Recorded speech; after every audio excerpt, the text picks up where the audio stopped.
ગોંડલમાં સગીરને મારવાના કેસને લઈને મોટા સમાચાર। બંને સગીરો વિરુદ્ધ પોસ્કો હેઠળ ગુનો દાખલ કરવામાં આવ્યો છે। સગીરને મારવાના ગુનામાં 2 આરોપીને જેલ હવાલે કરવામાં આવ્યા। મારનાર મયુરસિંહ ઝાલા, દર્શનસિંહ ઝાલા જેલ હવાલે કરવામાં આવ્યા છે।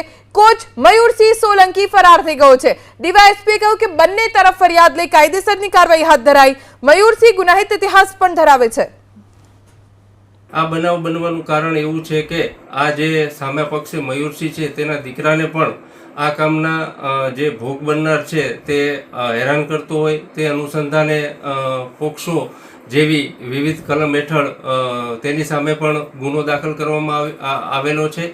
તેમજ આ જે છે અગાઉ ક્યારેય પોલીસ પાસે અરજી આવેલી ન હોય, સડન બનાવ હોય, તાત્કાલિક પોલીસે તે જ દિવસે એફઆઈઆર દાખલ કરી અને બીજા જ દિવસે આરોપીને રાઉન્ડ અપ કરવામાં આવેલા છે। એક જે નાસ્તો ફરતો આરોપી છે તેને અમારે આઈજીપી શ્રી અશોક કુમાર યાદવ સાહેબ તેમજ હિમકરસિંહ સાહેબની સૂચનામાંથી એલસીબી, એસઓજી તથા જુદી જુદી ટીમો આ બાબતે તપાસમાં જે છે એ તપાસ કરે છે।